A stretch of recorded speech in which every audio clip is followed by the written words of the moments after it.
Mi nombre es Esteban Ramírez, me presento, soy coordinador de alianzas en Given México y el día de hoy estaré facilitando este webinario, el cual tiene como finalidad presentarles la historia, los objetivos y el funcionamiento y los alcances del convenio. Bueno, antes de comenzar, les pedimos por favor que mantengan sus micrófonos y sus cámaras apagadas con el fin de que sea una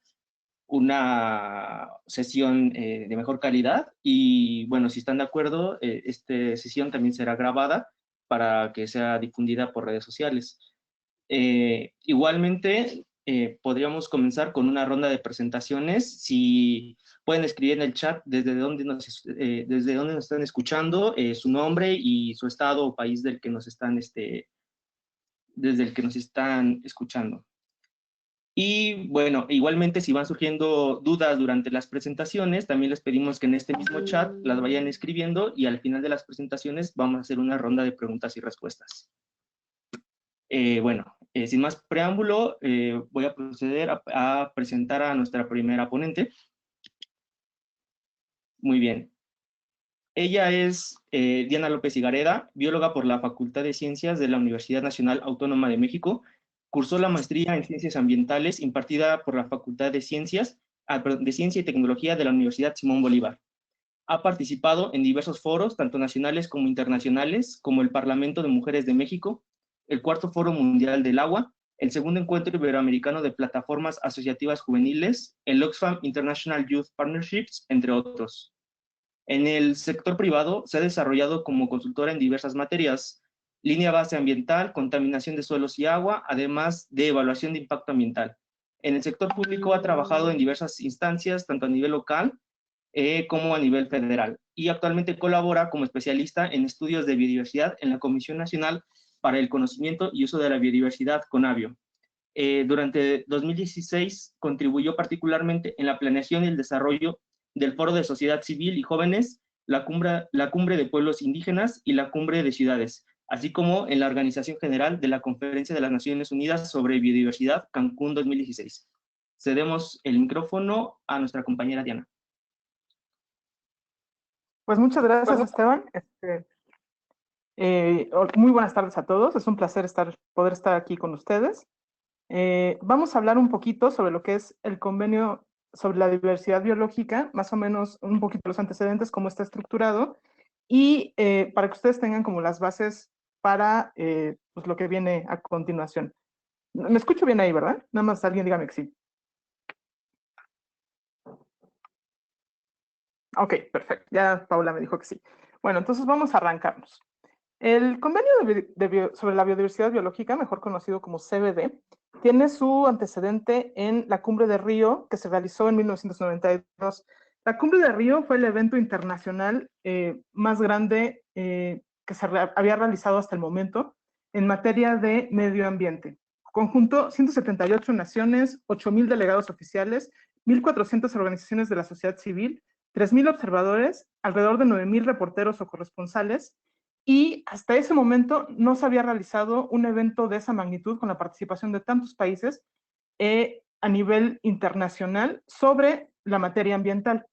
Todo lo que conocemos actualmente en materia ambiental, definiciones de desarrollo sustentable, definiciones sobre biodiversidad, todas las bases de la política pública que hoy ya se han desarrollado mucho más y que estamos viviendo, se sentaron en la Cumbre de Río en 1992. De la Cumbre de Río se obtuvieron dos productos principales, que fue la Agenda 21 y los Principios de los Bosques, que muy probablemente han escuchado alguno de los dos, aunque ya a estas alturas son un poco viejitos, y se desprendieron tres convenciones principales. La primera fue la Convención sobre Desertificación, la Convención sobre todas, y es de la que todos seguramente han escuchado hablar, y la Convención sobre Biodiversidad. En términos de biodiversidad, que es lo que nos ocupa el día de hoy, no se había establecido, no se había tratado el tema a nivel internacional hasta ese momento, por tantos países y no se había llegado a acuerdos hasta ese entonces, ¿no? De hecho, la definición más amplia de lo que es biodiversidad y de la cual parten todos los demás, ¿sí? Es que ya no vemos la presentación. No, espera, regreso. Déjame ver si sigues como presentadora. Sí. A ver si quieres ponerla otra vez. Listo, gracias. A ver, ahí está. Ok, sí. Les decía que el convenio sobre biodiversidad sienta las bases de lo que entendemos hoy por biodiversidad, de su cuidado, su uso y su correcta conservación, por así decirlo, y es el mayor acuerdo que han alcanzado los países desde entonces hasta ahora, ¿no? Desde entonces se ha avanzado mucho, por supuesto. El convenio sobre diversidad biológica entró en vigor hasta el año siguiente, en diciembre de 1993, y es el instrumento global aún hoy en día más importante para promover la conservación de la biodiversidad y el uso sustentable del capital natural. Aunque la Convención sobre Cambio Climático es como el primo famoso de esta historia, la Convención sobre Biodiversidad sigue teniendo una importancia fundamental. Y esta convención tiene tres objetivos principales. El primero es hacer que los países lleven a cabo la conservación de su diversidad biológica. El segundo, lograr el uso sostenible de los componentes de la biodiversidad. Y el tercero, la participación justa y equitativa de los beneficios que se deriven del uso de los recursos genéticos. Es decir, conservarla, mantenerla en buen estado, usarla adecuadamente y que de este uso, específicamente de los recursos genéticos, las personas podamos obtener un beneficio que sea justo y equitativo para todos. Ahora bien, esta convención tiene dos, digamos, hermanitos menores. De aquí se desprendieron otras dos cuestiones, que es el protocolo de Nagoya y el protocolo de Cartagena. Vamos a seguirlos. Ahora, este convenio obviamente es muy complejo porque, como ustedes se imaginarán, participan muchos países. Este convenio fue firmado por 196 países y solo faltan de firmar, digamos, a nivel global, dos, que son Estados Unidos, que por razones políticas sabemos que no firma nada de estas cosas ambientales, y el Vaticano, o el Estado Vaticano, que por cuestiones también de política exterior, de cómo se manejan ellos, tampoco lo ha firmado y lo ha ratificado, ¿no? Ahora bien, para que este convenio se lleve a cabo, está estructurado en diferentes partes. Tiene órganos de trabajo que están bajo, digamos, las instrucciones de una Secretaría Ejecutiva, que es la que brinda el apoyo, coordina y supervisa las tareas que todos llevan a cabo. Y también tiene, digamos, adjunto un mecanismo financiero que es el que hace posible que muchas de estas tareas o proyectos se lleven a cabo. Pero el órgano rector, el que lleva la batuta, el que decide todo, es la conferencia de las partes. Es decir, la reunión de todos los países que toman decisiones conjuntas. No voy a abundar aquí porque creo que lo voy a explicar más tarde. Lo que sí les voy a platicar es cómo está integrado este convenio. Ahora, este convenio está integrado por 438 decisiones, es decir, fueron 438 cuestiones en las que los países se pusieron de acuerdo. Está integrado por 42 artículos, como les decía, tiene un protocolo de Cartagena, porque se firmó en Cartagena, tiene un protocolo llamado de Nagoya.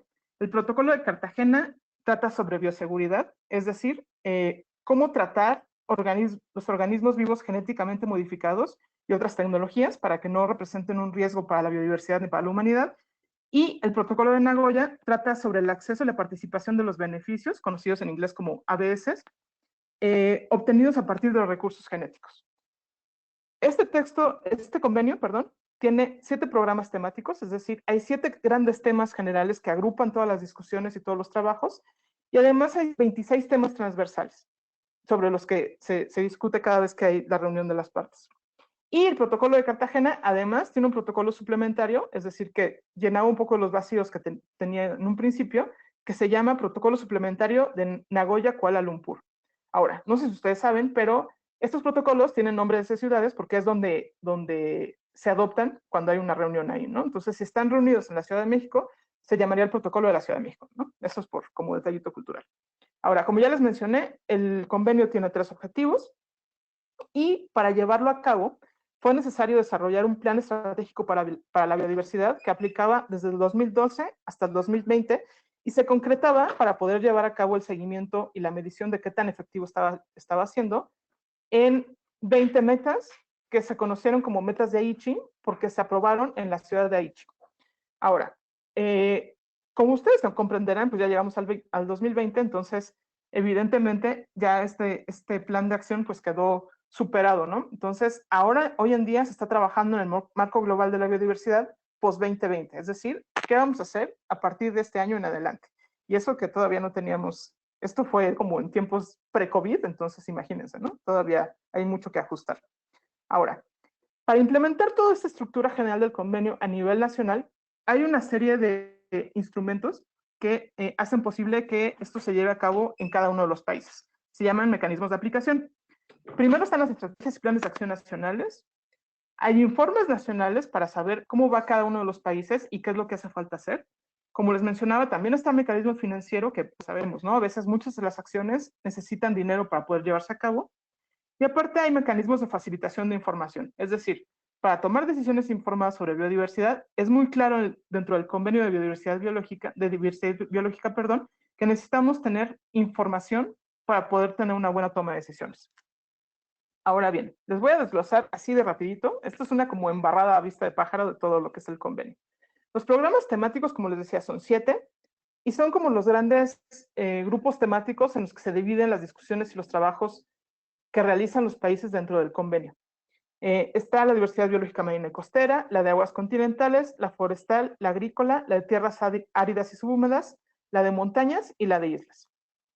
Mientras que los temas transversales son 23, no se los voy a enumerar, nada más los voy a dejar aquí, más bien no los voy a leer, nada más los voy a dejar aquí y espero que después les puedan hacer llegar la presentación. Pero es importante que ustedes sepan que en los últimos años, por lo menos en las últimas 2 conferencias de las partes, se ha hecho un esfuerzo importante para que, además de estos 23 temas transversales que se trabajan en el marco del convenio de diversidad biológica, se trabaje sobre la integración de la biodiversidad en otros sectores productivos. Es decir, que todos los sectores que tienen que ver con producción de bienes y servicios incorporen desde la concepción de sus políticas o desde la concepción de sus planes a la biodiversidad como un tema fundamental para el desarrollo, ¿no? Es decir, que aquellos que se dedican a la agricultura, por ejemplo, los ministerios de agricultura de los diferentes países, tengan desde el principio, desde la planeación de sus políticas públicas nacionales, a la biodiversidad como un tema prioritario e incorporar en cada una de sus decisiones. Lo mismo con las políticas forestales, lo mismo con las políticas de pesca, lo mismo con las políticas de turismo y en el último año, en la última conferencia de las partes, también se empezó a hacer el trabajo para integrar otros sectores como minería, salud, etcétera, etcétera, ¿no? Entonces, les decía, para lograr que la convención o el convenio de diversidad biológica se llevara a cabo y para medir qué tanto estaba avanzando, se desarrolló un plan estratégico para la diversidad biológica que tenía vigencia hasta el 2020. Y se trataba de un marco de acción a 10 años, mediante el cual los países se comprometían a proteger la diversidad biológica y a mejorar los beneficios que proporcionaba para el bienestar de las personas en 20 temas muy específicos, que tampoco se los voy a enumerar ahora, porque aparte pues ya estamos como dándole la vuelta y superando estas metas para buscar unas nuevas, pero tenía que ver, por ejemplo, con áreas naturales protegidas, con conocimiento tradicional, con especies invasoras, con especies prioritarias, etcétera, etcétera, ¿no? Ahora bien, en México, ¿cómo lo hemos hecho, no? ¿Cómo ha avanzado el CDB, el Convenio de Diversidad Biológica y el Plan de Acción 2030? Bueno, México fue uno de los países, digamos, fundadores del Convenio de Diversidad Biológica. Muy pronto entendimos de qué se trataba y nos pusimos ahora para tratar de implementarlo en el país. Les puedo decir aquí entre nos que a nivel internacional se dice que México es experto en firmar y luego investigar cómo va a ser para implementar, ¿no? En el caso del Convenio de Diversidad Biológica fue un poco al revés. Sí teníamos ya las herramientas cuando fuimos a participar en esta reunión y firmamos o nos adherimos al convenio, ¿no?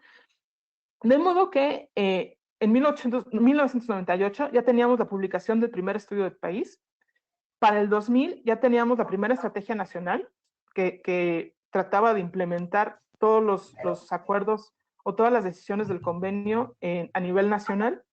En 2002 ya teníamos una iniciativa de estrategias estatales de biodiversidad, de modo que, o con el objetivo de tratar de aterrizar a nivel subnacional las decisiones y los principios del Convenio de Diversidad Biológica. Y entre 2008 y 2009 se realizó la primera actualización del estudio de país, es decir, el primer diagnóstico que teníamos sobre la biodiversidad del país, que realizamos en 1998, 10 años después ya se estaba actualizando, ¿no? En este trabajo participaron alrededor de 700 autores y contó con la participación también de 227 instituciones de diferentes sectores. Es importante mencionar que en México, por lo menos, ha habido un importante esfuerzo para que exista la participación, obviamente de comunidad académica, obviamente de sector involucrado con el medio ambiente, pero también abrir la participación a todos los sectores involucrados, ¿no? No nada más los tradicionales, que siempre son los que participan en estas reuniones internacionales, o en cuestiones académicas de medio ambiente. Y bueno, no ha sido perfecto, pero buenos avances se tienen. Para el 2012 ya teníamos una serie de acciones estratégicas a implementar, y en 2016 ya contábamos con la actualización de la estrategia y plan de acción para México, ¿no? Conocido como la Enbiomex. Es decir, no nada más fuimos de los primeros países en contar con estrategia nacional para implementar el Convenio de Diversidad Biológica, sino que ya tenemos una segunda versión mucho más perfeccionada con una participación mucho más amplia. Ahora, les voy a hablar, si bien, como les mencionaba, el texto del convenio tiene 46 artículos. No todos, más bien no valdría la pena clavarnos ahorita en describir todos los artículos, ¿no? Les puedo platicar que el primero habla o especifica los objetivos del convenio. El segundo artículo habla sobre los especie de glosario sobre qué significa biodiversidad, qué significan varias palabras. Del artículo 3 al 5 especifica los parámetros y los alcances que va a tener este convenio respecto a los países, es decir, que no puede violar la soberanía, no puede estar sobre la soberanía de ninguno de los países, etcétera, etcétera. Del artículo 6 al 20 establece los compromisos a los que se adhieren los países firmantes o las partes. Del artículo 21 al 26 son los arreglos institucionales necesarios para lograr la implementación y el monitoreo del convenio, es decir, qué órganos se van a crear, cómo va a funcionar, etcétera, etcétera. Y del 27 al 42 habla sobre la operación del convenio y pues anexos, ¿no? En los que incluye los protocolos. La operación del convenio es desde cómo se va a votar hasta cómo se lleva a cabo una decisión, ¿no? Entonces, como les decía, no vamos a hablar ahorita de todos los artículos, pero hay unos artículos que son importantes que ustedes conozcan. Por ejemplo, el artículo 26 habla sobre los informes nacionales ante el CBD y dice que cada una de las partes, dependiendo de la periodicidad que especifica la conferencia, va a presentar informes periódicos sobre las medidas que ha tomado para aplicar las disposiciones del convenio. Es decir, cuando tú firmas el convenio, no nada más firmas y ya, sino que te comprometes a informar cada determinado tiempo cómo van tus avances, ¿no? En México llevamos en el 6º informe, que acaba de salir apenas el año pasado, y lo pueden consultar en la liga que les dejo aquí, lo que presenta es la evaluación final de las metas de Aichi. Como les decía, estas metas que tienen que ver con el plan estratégico para alcanzar los objetivos del convenio tenían una vigencia hasta 2020 y nosotros como país en el 6º informe estamos presentando cuáles fueron los avances respecto a estas metas, ¿no? Así a vuelo de pájaro les puedo comentar que México sí tuvo avances en algunas de las metas, por ejemplo, en la extensión de los espacios protegidos, en las áreas naturales protegidas. Sin embargo, se reconocen deficiencias en otros rubros, ¿no? Y en otros tantos, pues hay falta de información para poder evaluarlo, ¿no?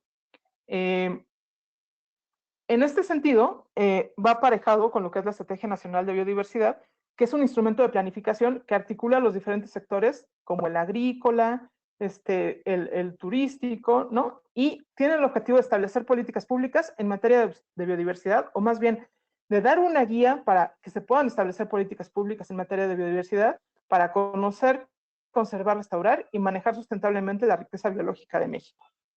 Ahora bien, la ventaja de la Estrategia Nacional de Biodiversidad, la Enbiomex, es que su visión no es al 2020, sino ya es al 2030, ¿no? Y a partir de su instrumentación busca, obviamente, lograr pues, los objetivos del convenio, como la distribución justa y equitativa de los beneficios derivados de la biodiversidad, pero también aborda cuestiones como servicios ecosistémicos, la relación entre gobierno y sociedad para la conservación y obviamente la conservación de la biodiversidad y la funcionalidad de los ecosistemas. Ahora, otro de los artículos muy importantes es el artículo 8 en su inciso J. Este artículo habla sobre el conocimiento tradicional y básicamente sienta las bases para respetar, preservar y mantener los conocimientos surgidos de las prácticas e innovaciones de las comunidades indígenas y locales. Es decir, El convenio sobre la diversidad biológica reconoce el saber tradicional, reconoce que en ese saber hay un valor intrínseco a cómo se relacionan las comunidades indígenas y locales con la biodiversidad y cómo este saber casi siempre permite conservarla de manera óptima y sienta las bases para que los países, las naciones puedan rescatar esos saberes, pero no nada más conservarlo como en una pieza de museo, sino también promoverlo y garantizar la participación de estos grupos en las comunidades indígenas y locales para lograr una conservación plena e integral de la biodiversidad nacional. Y obviamente eso tiene que ver también con el tercer objetivo del convenio, que es que estas comunidades indígenas y locales también sean beneficiarios de, reciban los beneficios derivados de la utilización de sus conocimientos, innovaciones y prácticas, ¿no? Es decir, no se trata de arrebatarles el conocimiento y utilizarlo, o arrebatarles el conocimiento y guardarlo en un museo, sino que ellos también se vean beneficiados, ¿no? Y tengan participación en todas las decisiones que tengan que ver con la biodiversidad. Otro artículo importante, que la lámina de la Enviomex más bien iba después de este, es el artículo número 6, que establece que cada parte tiene que elaborar una estrategia y un plan de acción nacional en materia de diversidad biológica para que los objetivos del convenio sean eficaces, cuente con la participación de toda la sociedad o todos los involucrados y estén actualizados. Como les decía, en México ya vamos por la segunda estrategia, es decir, está muchísimo más afinada y además nuestra estrategia del 2016 ya tiene una visión al 2030. Entonces, así, muy rapidito, y creo que más o menos al tiempo, esto sería todo de mi parte. Muchas gracias, Diana. Si van teniendo dudas sobre este bloque, igual vayanlas escribiendo para al final darles lectura a las dudas. A lo mejor hay algunos compañeros que nos están acompañando desde Perú, Bolivia, nos quieren comentar algo referente a su estrategia nacional, que también sería interesante. Y bueno, pasemos con la siguiente ponente. Nuestra siguiente ponente, ay, a ver, se puso la diapositiva. Permítame.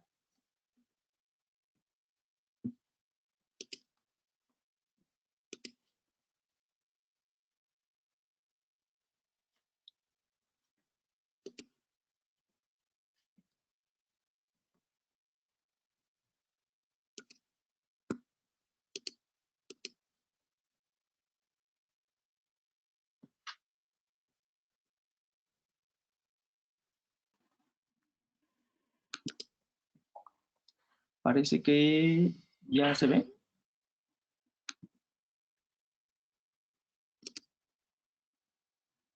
Sí, listo, ya se ve. Sí, disculpe.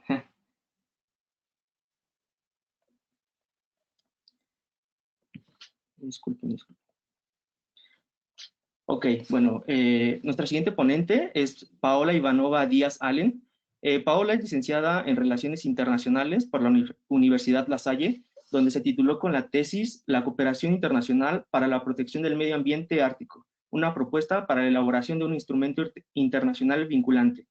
Su vocación por los temas ambientales la han llevado a cursar diferentes diplomados como el de Políticas Públicas y Evaluación por el Centro de Investigación y Docencia Económicas, CIDE. La dimensión ambiental en el diseño y la ejecución de políticas públicas por la Universidad Nacional Autónoma de México, así como una especialidad en economía ambiental y ecológica en esta última casa de estudios. Paola se ha desempeñado tanto en el gobierno federal como en organizaciones de la sociedad civil.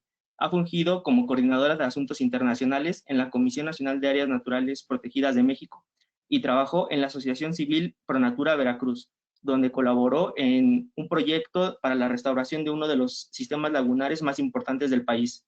Ha participado en diferentes procesos al interior del Convenio sobre Diversidad Biológica, incluyendo la COP13, COP14, así como SOFSTA. Actualmente estudia la maestría en Gobernanza Ambiental en la actualidad, la maestría en Gobernanza Ambiental en la Universidad de Friburgo, Alemania, y colabora con GIVE en México como coordinadora de capacitación. Cedemos el micrófono a Paola. Muchas gracias, Esteban y Diana, por compartir con nosotros. Voy a compartir ya mi pantalla y por favor díganme si ya se ve.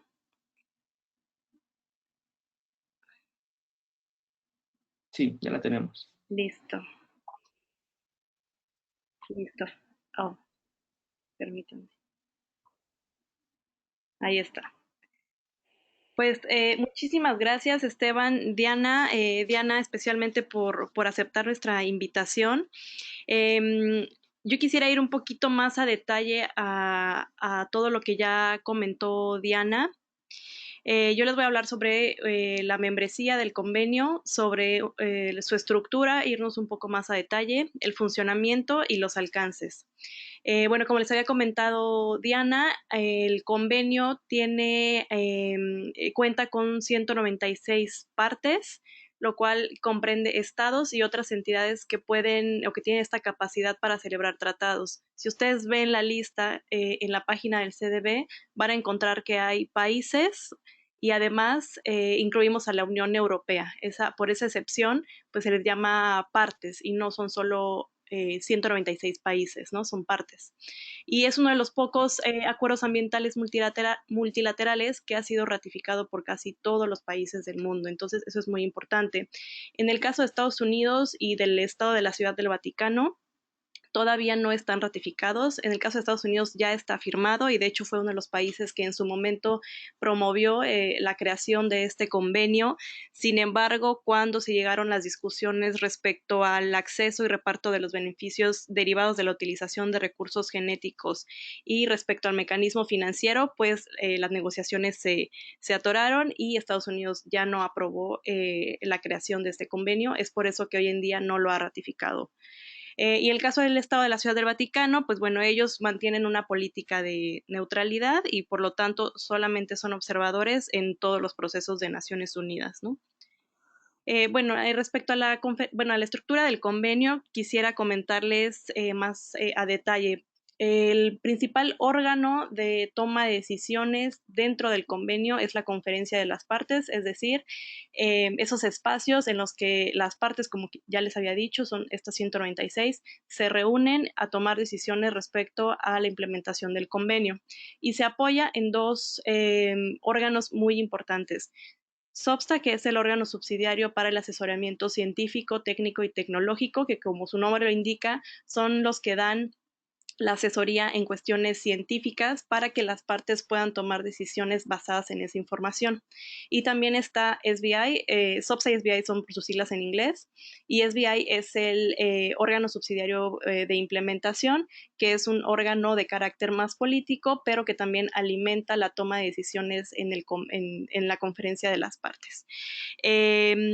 Una de las labores de la conferencia, como ya les había dicho, es pues proveer a los estados y a las partes interesadas lineamientos para la implementación del convenio, crea estos órganos subsidiarios que les acabo de comentar y pues adopta presupuestos y programas de trabajo como los que ya les mencionó Diana. Respecto a estos órganos subsidiarios, pues bueno, es básicamente alimentar con información técnica, científica e incluso política, apoyar la toma de decisiones en la conferencia de las partes. Por otro lado, tenemos un grupo de trabajo que es muy activo hoy en día. Es el grupo de trabajo sobre el artículo 8J, que busca promover medidas para respetar, preservar y mantener los conocimientos de los pueblos indígenas y las comunidades locales, precisamente para la conservación de la biodiversidad. Entonces, todo este trabajo se apoya en dos otros órganos muy importantes. Uno de ellos es la Secretaría Ejecutiva. La Secretaría Ejecutiva, pues básicamente es como el cuerpo de todo el convenio. Son los que preparan informes de actividades para presentarlos ante la COP. Digamos, es este grupo de personas eh, que están en el día a día tratando de que esta maquinaria del CDB funcione. Son alrededor de 120 personas que están en Montreal, en Canadá, las que apoyan en justamente toda la implementación del convenio y pues las que fungen pues como enlace entre todas las partes y todas las instituciones y órganos involucrados. Actualmente la Secretaría Ejecutiva, bueno, es un encargo de la Secretaría Ejecutiva, está a cargo de Elizabeth Maruma, quien es originaria de Tanzania y quien ha trabajado para ONU Medio Ambiente. Y bueno, y finalmente otro de los órganos que son muy importantes es el mecanismo financiero, porque pues necesitamos pues los recursos financieros para implementar el convenio, y uno de ellos es el Fondo para el Medio Ambiente Mundial, que es una organización financiera independiente que proporciona financiamiento a países en desarrollo y a países cuyas economías están en transición. Entonces, básicamente es el Fondo Mundial para apoyar proyectos relacionados no solo a diversidad biológica, sino a cambio climático, aguas internacionales, degradación de la tierra, agotamiento de la capa de ozono y otros temas, ¿no? Entonces, estos a grandes rasgos son los órganos principales que apoyan en toda la, pues sí, como lo había dicho, es toda la maquinaria, ¿no? Para que esto funcione y realmente pues, se pueda implementar. Ahora, pues contamos con 2 protocolos. Cabe aclarar que dado que dentro del texto del convenio había ciertos temas que eran tan importantes que se necesitó realizar instrumentos aparte para poder profundizar en ellos. Para eso sirven los protocolos. Son instrumentos vinculantes que incluyen disposiciones complementarias para un tratado anterior, en este caso, pues el texto del CDB, ¿no? Entonces, así nacieron el protocolo de Nagoya, que se basa en los artículos 15 y 8J. Artículo 15 sobre acceso a los recursos genéticos y 8J sobre conocimientos tradicionales, ¿no? Entonces eran temas pues tan importantes que se decidió hacer un instrumento aparte para apoyar la implementación de todas las acciones que se buscaban respecto al acceso de recursos genéticos y a conocimientos tradicionales. Y del mismo modo tenemos el protocolo de Cartagena basado en el artículo 19 del texto del convenio, que como lo había dicho Diana, pues son como los hijos del convenio, por así decirlo. Y bueno, el protocolo de Cartagena está enfocado a garantizar la manipulación, el transporte y la utilización de los organismos modificados, organismos vivos modificados, ¿no? A su vez, este protocolo tiene un protocolo suplementario, que es el de Nagoya Kuala Lumpur, sobre responsabilidad y compensación, que está en vigor desde el año 2018, perdón. Bueno, y respecto al funcionamiento de la conferencia de las partes, cabe aclarar que esta conferencia se reúne cada 2 años. Tal vez hayan escuchado las famosas COP. Estas COP, conferencia de las partes, no solo existen en el CDB, también existen en cambio climático, en CITES, y en muchos otros convenios, ¿no? Entonces se reúnen cada 2 años y la presidencia está a cargo del huésped de la COP. Por ejemplo, ahorita la presidencia la tiene Egipto y la tiene desde el año 2018, que fue cuando la adquirió. Digamos que un país se la pasa a otra cada 2 años. En este año, en teoría, la tendría que entregar Egipto a China, dado que la COP15, o sea, la quinceava, 15ª conferencia de las partes se va a realizar en China. Entonces, en teoría, Egipto la tendría que entregar a China, ¿no? Esperemos pase este año, si no, probablemente el año que viene. Y bueno, hay diferentes hitos a lo largo de estos años en cuanto a la conferencia de las partes. Por ejemplo, en la COP1 se creó el mecanismo de facilitación, Clearinghouse Mechanism. En la COP6 se aprobó el Plan Estratégico 2002-2010, que es uno de los predecesores de este plan estratégico que tenemos hoy en día, el 2010-2020. Y, por ejemplo, en el 2012 se creó el SBI, que es el órgano subsidiario de implementación. Y, perdón, también aquí se me pasó comentarles, disculpa, que normalmente o en teoría los lugares donde se realizan las conferencias de las partes deberían rotar entre las 5 regiones reconocidas por Naciones Unidas. Sin embargo, pues esto depende de los recursos que los países tengan para poder llevar a cabo una conferencia de este tipo, porque a final de cuentas, pues es el país que hospeda la conferencia quien pues tiene que absorber todos los gastos por eso, ¿no? Entonces no es como un gasto cualquiera, es un compromiso realmente bastante fuerte para las partes. Y bueno, con base en ello, pues ha sido desigual, digamos. Por ejemplo, en Latinoamérica se han llevado ya a cabo 4, pero por otro lado, en África solamente se ha llevado 1, o sea, una conferencia de las partes. Entonces también depende de esos asuntos, ¿no? Ahora, respecto a los órganos subsidiarios, que como ya mencioné son los órganos más importantes para apoyar la toma de decisiones, en el caso de SOPSTA se reúnen al menos una vez al año en Montreal, donde está la secretaría, que ya les había mencionado que es como este grupo de personas que se encargan de que realmente pues que se mueva, ¿no? El convenio. Y como les había comentado también, preparan recomendaciones y propuestas de decisión para la COP. Las decisiones, igual ya les explicaremos, pero las decisiones son aquellos documentos que emanan de una conferencia de las partes. Es como si ustedes fueran a una reunión y de su reunión surgiera una minuta de acuerdos. Bueno, pues unas decisiones son unos acuerdos, es decir, a qué se comprometen los países. Hasta el momento se han llevado a cabo 23 reuniones de SOPSTA y la próxima se va a llevar a cabo en agosto. Bueno, se espera que se lleve a cabo en agosto. Y respecto a SBI, que es el órgano subsidiario de implementación, ese es más nuevo, surgió en el 2014 y su primera reunión fue en el 2016 y pues la tercera se espera también sea en agosto. Ahora, ¿quién participa dentro del convenio? Como ya les había mencionado, está compuesto por 196 partes, que son los estados y aquellas entidades que pueden firmar tratados como la Unión Europea. Estas partes tienen voz y voto. Sin embargo, también participan en el convenio las no partes, que como ya habíamos dicho son Estados Unidos y el Estado de la Ciudad del Vaticano, pero también contamos con observadores que son como organizaciones no gubernamentales, universidades, grupos de jóvenes, de mujeres, entre muchos otros grupos que a pesar de que no partes y observadores solamente tienen voz y no voto, pues bueno, eso es un poco también en teoría, porque en la práctica pues sí hay mucha influencia de las no partes y los observadores en todas las decisiones que toman las partes, quienes al final pues tienen el voto sobre las decisiones que se van a aprobar en cada reunión. Y bueno, para casi finalmente hablarles de los alcances, como les había mencionado, pues las decisiones de la COP son aquellos documentos resultado, ¿no? Y uno se preguntaría, bueno, pues, ok, sí, son documentos, pero ¿y luego cómo se traduce eso? ¿Cómo vemos eso? O sea, ¿cómo se implementa eso, no? Bueno, pues sí, se supone que las COP en teoría son textos legales con fuertes implicaciones y compromisos políticos, y dentro de ellos uno puede encontrar acciones muy concretas y obligaciones que las partes deberán implementar a nivel nacional, ¿no?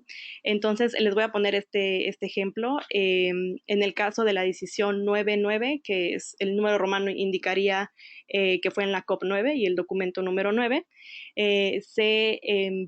se pidió, o sea, la conferencia de las partes pidió que se realizara o que se organizara un grupo de trabajo para la actualización del Plan Estratégico 2002-2010. Entonces, ya con esta decisión, con este acuerdo, se hizo el grupo de trabajo, se actualizó y así fue en parte como nació el plan estratégico que está vigente hoy en día, que es el 2011-2010.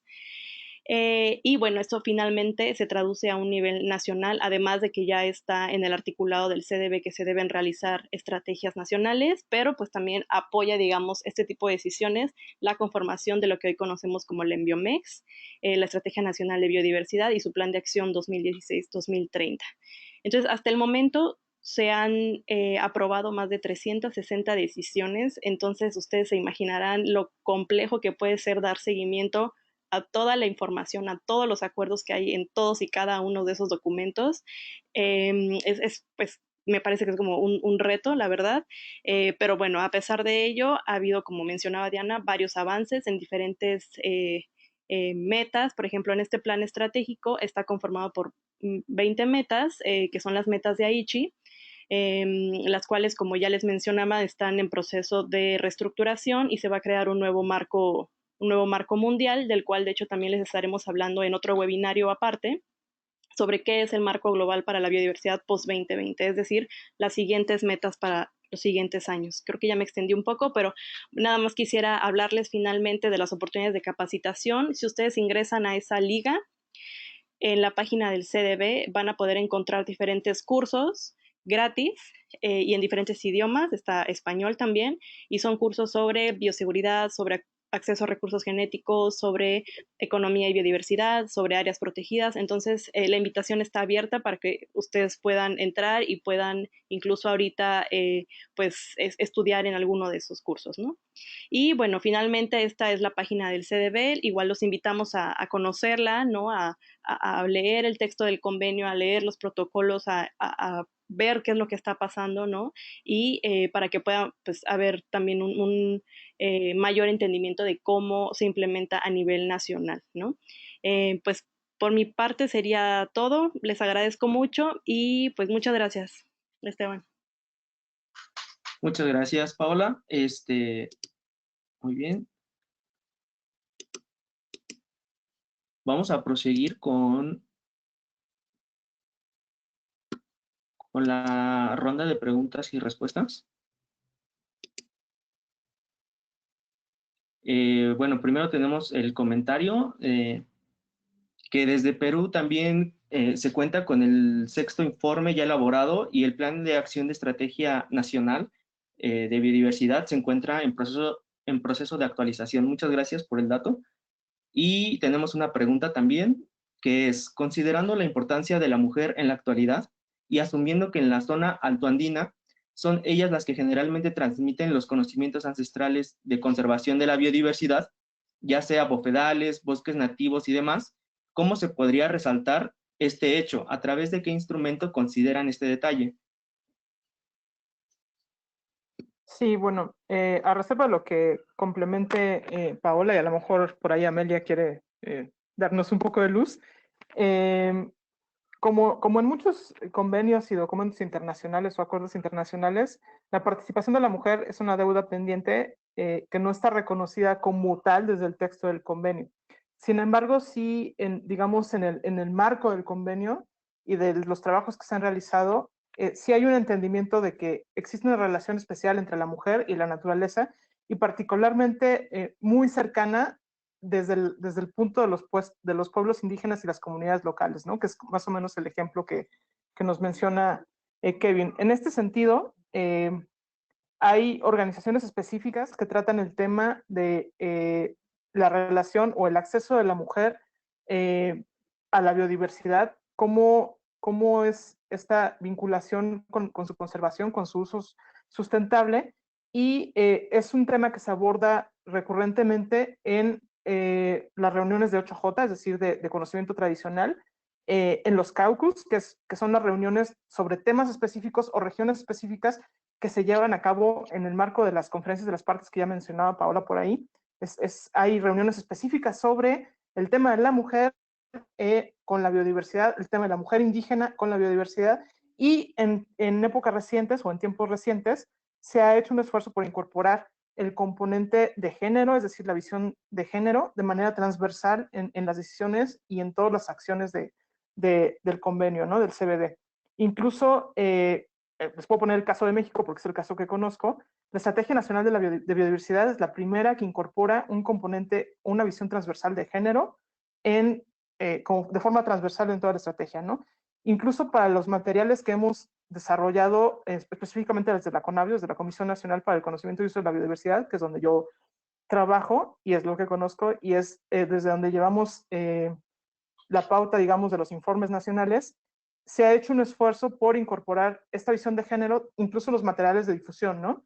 Que parece una tontería, pero a la hora que tú difundes estos materiales sobre biodiversidad, te das cuenta que todo está dirigido o a hombres o considera solo a hombres, ¿no? Desde los dibujitos, así de simple.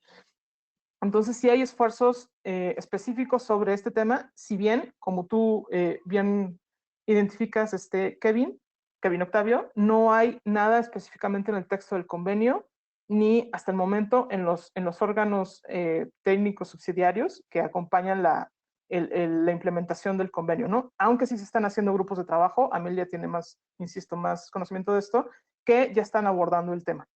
No sé si quieras complementar con algo, Paula. Gracias, sí, pues precisamente que justamente ahorita para el desarrollo del marco post-2020, como mencionabas, se está tratando de integrar en el texto de las metas no solo, digamos, o sea, la palabra mujer, ¿no? Porque eso realmente nos sirve muy poco si no hay esta visión de equidad de género, ¿no? Entonces, pues sí, se está haciendo, pero como mencionaba también Diana, no está en el texto, al menos el texto original del convenio. Pero bueno, Úrsula, también que forma parte de Given México, nos quería comentar más al respecto sobre el protocolo de Nagoya y los protocolos bioculturales. Úrsula, ¿estás ahí? Hola, buenas tardes a todos. ¿Me escuchan? Sí, ¿Me escuchan? sí, te Sí, escuchamos. te Sí, escuchamos. sí, sí. Bien. Sí, bien. Si bien dentro del protocolo de Nagoya no habla, bueno, sí hace mención sobre la participación de las mujeres, pero no viene como tal cual un instrumento específico para salvaguardar el conocimiento tradicional que tienen las mujeres. Sí se engloba, por ejemplo, en los protocolos bioculturales, ¿no? Que precisamente son instrumentos creados por las mismas comunidades en donde ellos y ellas establecen ciertos criterios para poder, digamos, para poder dar el consentimiento fundamentado previo a las personas o a las empresas o a los investigadores que quieran acceder a sus conocimientos tradicionales, que estén asociados a los recursos genéticos, ¿no? Entonces, dentro de estos protocolos bioculturales, más bien estos protocolos bioculturales son unos instrumentos que precisamente tienen este objetivo, ¿no? Salvaguardar todos estos conocimientos tradicionales y también los recursos que se encuentran dentro de los territorios de los pueblos indígenas, las comunidades locales o los pueblos afrodescendientes, ¿no? Precisamente para que no exista casos de biopiratería o este robo de propiedad intelectual colectiva que poseen estos pueblos. Muchas gracias, Úrsula. Tenemos un comentario de nuestra compañera Amelia Reguín, que también es miembro de Given México. Y bueno, le voy a dar lectura, que es intentando contestar esta pregunta. Y dice, en el CDB, el reconocimiento de las mujeres se consiguió desde la redacción original en 1992, en el texto preambular. Además de los materiales que mencionó Diana, el convenio tiene un plan de acción de género 2015-2020, que ahora está en revisión final, y hay algunas decisiones COP que también han dado indicaciones concretas sobre el tema de género, mujeres, biodiversidad. Desde el grupo de mujeres del convenio están haciendo incidencia para que esto sea una realidad, no solo una lista como de deseos o de buenas intenciones. Y hay una decisión que dice que las estrategias nacionales y los informes nacionales deben construirse de manera participativa y con perspectiva de género, aunque la realidad es otra. Y pocas estrategias nacionales están construidas de esta manera y no son aplicadas. Y bueno, al interior de participantes del convenio hay un desconocimiento del tema, pero se está avanzando y nos comparte una liga de Women for Biodiversity para revisar más información al respecto. Muchas gracias, Amelia. Bueno, tenemos otra pregunta. Y bueno, nos pregunta Daniel Sánchez si si el convenio contempla instrumentos o vías para que participe el sector privado. Sí, bueno, el convenio es un convenio de partes, es decir, es un convenio que se establece entre países o entre naciones. Entonces, en este sentido, las decisiones que se acuerdan, como ya mencionábamos tanto Paula como yo, tienen que ver con los países poniéndose de acuerdo. Entonces, en ese sentido, el sector privado como tal no tiene una participación directa, al igual que no lo tienen las organizaciones de la sociedad civil o grupos específicos como jóvenes o mujeres, ¿no? Pero dentro de los mecanismos de participación, entre los cuales está, por ejemplo, la cuestión de los observadores o los grupos que siguen de cerca el desarrollo de las conferencias de las partes o de la implementación del convenio, ahí sí entrarían, digamos, el sector privado, entendiendo también que, pues, para que muchas de estas decisiones acordadas por los países o la implementación del convenio pueda lograrse, es necesaria la participación del sector privado. Entonces, en algunas de las conferencias de las partes se les ha dado un espacio especial, sino tal como tal en la conferencia, sí se abre la posibilidad a que se acerquen, ¿no? Y estén como al tanto y estén, digamos, envueltos en todo el marco del convenio, que son algunos de estos foros, por ejemplo, pues como tal, de empresarios o empresas, ¿no? No sé, Paola, ¿quieres aportar algo más? Sí, muchas gracias. Sí, bueno, precisamente que pues el sector privado, a pesar de que son observadores, tienen una, digamos, una calidad también diferente dentro del convenio como right holders, como aquellas personas que también tienen estos, digamos, derechos. Eh, eh, Hoy en día, por ejemplo, en el tema de integración de la biodiversidad, pues en el caso de México sí se está promoviendo mucho la integración del sector privado y de hecho ya desde varias decisiones anteriores del CDB sí se ha considerado la importancia de involucrar más al sector privado, pero bueno, justamente es un tema que también pues ha estado trabajando de manera muy fuerte sobre cómo poder integrar de mejor manera a este sector, ¿no? Justamente una de las mayores aportaciones de la conferencia de las partes que se llevó a cabo en México en 2016 fue el acercamiento con el sector privado para tratar de evangelizarlos, por decirlo de alguna manera, o de educarlos en lo que significaba la integración de la biodiversidad, ¿no? Que existe una visión muy clara de que si queremos que la biodiversidad realmente sea conservada y usada sustentablemente, es necesario que el sector privado entienda la importancia de la biodiversidad per se y cómo llevar a cabo esta integración dentro de dentro de su planeación, ¿no? Y la toma de decisiones.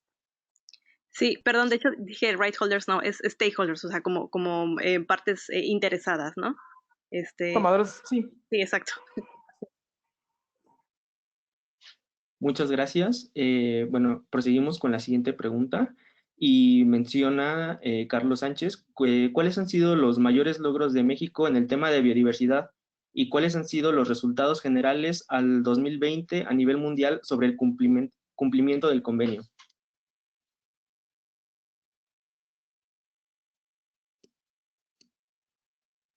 Puedo aportar ahí.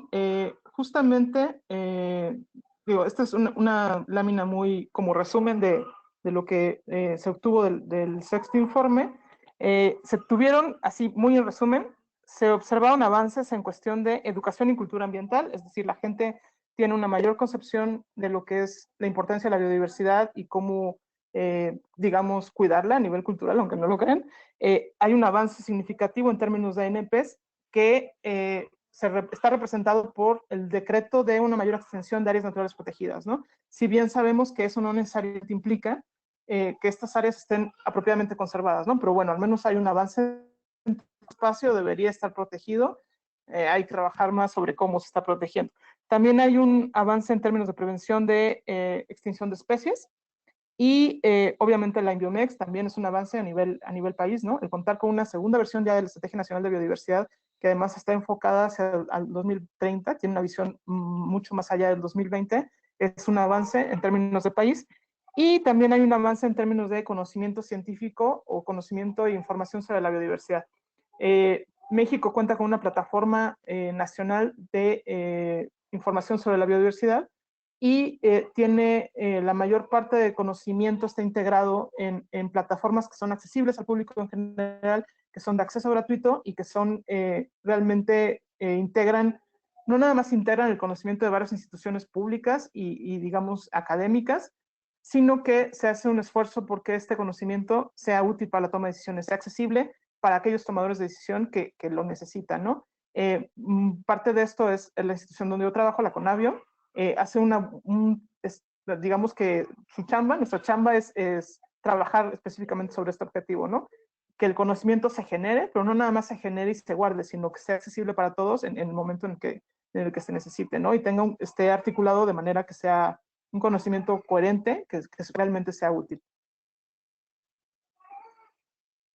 Muchas gracias. Bueno, otra pregunta que tenemos es en relación a la COP de cambio climático.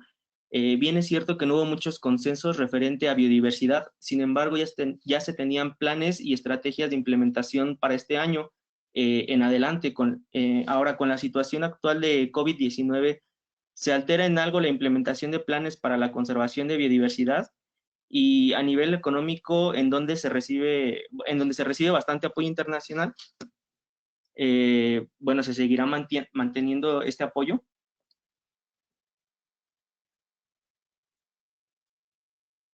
Híjole, pregunta difícil. Sí, hay sobre los planes estatales, tal vez. En cuestión de los recursos que había antes de la pandemia y los que hay ahora, híjole, creo que todo el mundo en todas las, digamos, temas mundiales estamos igual, ¿no? No sabemos bien qué va a pasar. Seguramente tendrá que haber una resignación de recursos en muchos sentidos, porque todas las economías globales van a sufrir el impacto de la pandemia, pero lo que sí es claro es que hay signos de que, bueno, la humanidad está dando cuenta de que la biodiversidad o el tema ambiental no es un tema aislado, ¿no? Tiene que ver incluso con el bienestar humano, está íntimamente vinculado. Lo que dice mi jefe, que es el doctor Sarukan, el titular de la CONABIO, es que prácticamente somos biodiversidad, ¿no? Vestimos biodiversidad, comemos biodiversidad, nuestra cultura se basa en la biodiversidad y hoy nos damos cuenta que nuestra salud también está íntimamente vinculada con la biodiversidad. Entonces, si bien es cierto que es muy probable que el tema ambiental y muy particular el de biodiversidad se vea castigado por la debacle mundial en términos económicos que vamos a estar enfrentando en los próximos meses, también es cierto que es probable que también haya una mayor conciencia, ¿no?, sobre la importancia de la biodiversidad y en general de la cuestión ambiental. Que esa es otra, ¿eh? La gente tiene mucha conciencia del peligro del cambio climático, y eso es un decir, es entre comillas lo de mucha conciencia, pero la importancia de la biodiversidad ha sido muy subestimada, ¿no? Es muy fácil que la gente entienda la importancia del cambio climático, ¿no?, pero no es tan fácil que entiendan el tema de biodiversidad. Entonces, tal vez, como una pequeña luz de esperanza al final del túnel después de esta pandemia, ese sea el resultado que nos quede, ¿no? Muchas gracias. Sí, perdón, nada más quería complementar la segunda pregunta de si a nivel económico, pues que es donde se recibe bastante apoyo, que seguirá manteniendo este apoyo. A lo que sabemos hasta el momento, por parte de organismos internacionales, como les había comentado, el mecanismo financiero que es el Fondo para el Medio Ambiente Mundial, sigue siendo una de las prioridades, definitivamente el tema de biodiversidad. Sin embargo, la verdad es que a nivel global el tema de biodiversidad históricamente no ha sido uno de los temas prioritarios, digamos, comparado con cambio climático, pero sin embargo sí hay, pues sí hay apoyo, sin embargo es es menor comparado con otros temas. Muchas gracias. Bueno, tenemos la siguiente pregunta de Ana Romero y bueno, dentro del marco normativo de México, ¿existe algún artículo que aplique el seguimiento obligatorio de la Estrategia Nacional sobre Biodiversidad de México y del Plan de Acción 2016-2030 al sector privado? Ay, qué bonita pregunta. Y es una muy buena pregunta y qué bueno que la preguntas, Ana. Por desgracia, la Estrategia Nacional de Biodiversidad y muchos de los acuerdos que se toman en el Convenio de Diversidad Biológica no son acuerdos obligatorios, es decir, es un convenio, son decisiones que incumben a todos los países a nivel del mundo y obviamente mucho más a los países firmantes, es decir, que se adhieren, están de acuerdo con seguir estos principios, pero no hay nada que obligue a estos países a llevarlos a cabo, ¿no? O sea, a pesar de que tienen que rendir informes cada determinado tiempo sobre cómo van los avances de los acuerdos que firmaron, no hay nada que los castigue o que los obligue en caso de que no lo hagan, ¿no? En términos de la obligatoriedad de cumplir con una estrategia nacional de biodiversidad, aunque México cuenta y está muy bonita y está súper bien formulada y demás, digo, no es porque la hayamos hecho nosotros, por desgracia no hay nada que obligue al país a seguirla. Vaya, ni siquiera hay nada que obligue a la Secretaría a implementarla, ¿no? Empezando desde ahí, digo, aquí entre nos no hay claridad desde a quién le tocaría implementar esta estrategia. CONABIO la ha formulado trabajando en un proceso multisectorial, es decir, trabajando con diferentes secretarias y demás, pero sería la autoridad ambiental la que le tocaría implementarla, ¿no? Y no hay todavía el mecanismo para que esto se lleve a cabo, si bien se está trabajando de cerca con la autoridad ambiental, que en este caso es la Secretaría de Medio Ambiente, la Semarnat. Y es lo mismo con el plan de acción, ¿no? Aunque se está tratando con más o menos buen éxito de sensibilizar al sector privado, no hay nada que obligue al sector privado, más allá de la legislación formal, es decir, de la LEGEPA, la Ley General de Equilibrio Ecológico, y sus reglamentos a cumplir con esos principios, ¿no? Todavía no es una ley, es decir, es como les decía yo, es una guía para formular políticas públicas, pero no es una ley de estricto cumplimiento. Muchas gracias por la respuesta. Bueno, otra pregunta. ¿Saben cuántos estados en México cuentan con un plan estratégico de biodiversidad? Desde Given contamos con respaldo para exigir estas medidas en nuestro territorio.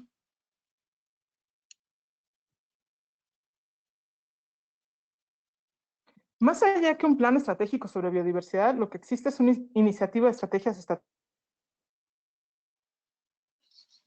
Para no clavarme mucho en el tema, porque este es un tema que me apasiona, cómo funciona es que es un símil a cómo funciona la Estrategia Nacional de Biodiversidad, ¿no? Es decir, la idea es que así como hay una estrategia a nivel nacional, cada uno de los estados tenga una estrategia a nivel estatal, porque para los amigos que no son de México, tienen que saber que no es lo mismo el norte del país que el sur o el sureste, ¿no? Son como 3 países distintos.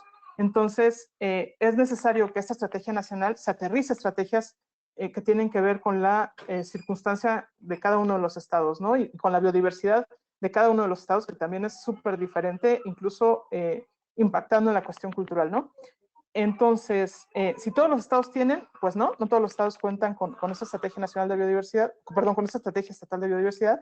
Tenemos 26 estados que están adheridos a la iniciativa, si no me equivoco ahorita en las cifras, es decir, casi todo el país ya está adherido a la iniciativa, es decir, o cuentan con un diagnóstico del estado, que es el Estudio Estatal de Biodiversidad, o cuentan ya con su estrategia, ¿no? Nada más 5 cuentan con instituciones formales que dan seguimiento a estas estrategias. Entonces, hay un largo camino por recorrer en ese sentido. Yo les recomendaría que se metan a la página de Estrategias Estatales de Biodiversidad para ver si su estado cuenta ya con esta estrategia, o al menos con el diagnóstico que da el Estudio Estatal de Biodiversidad.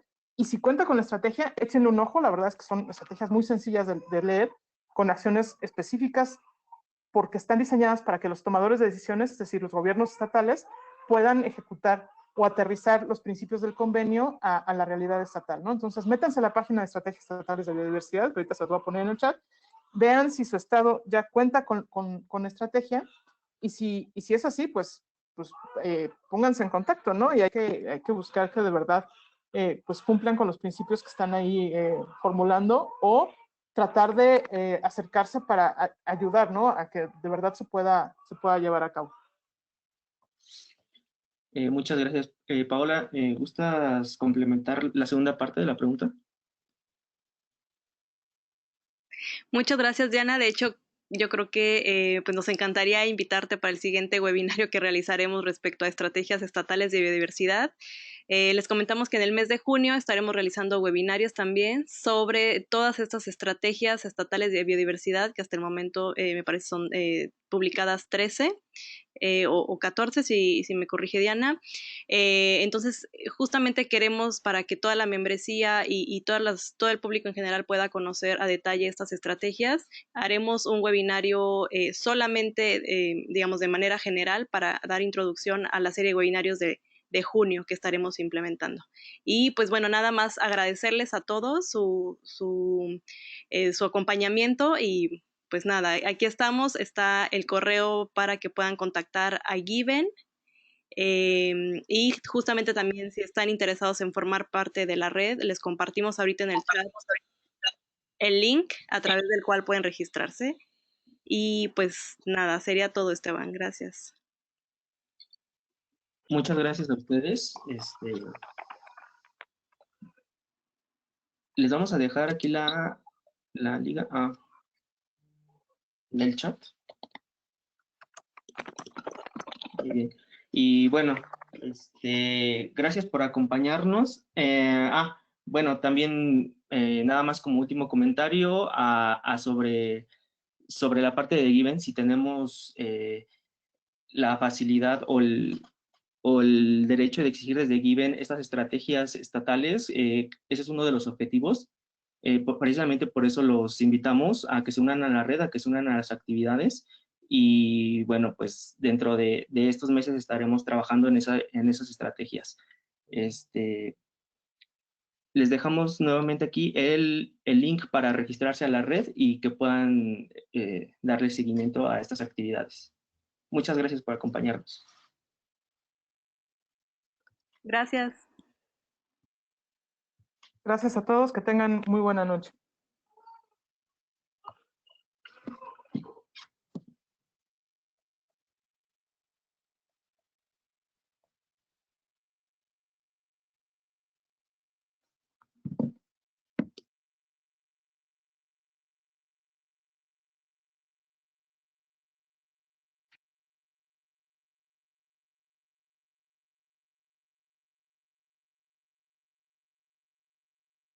Y hasta aquí el link de registro para Given México. Hasta luego.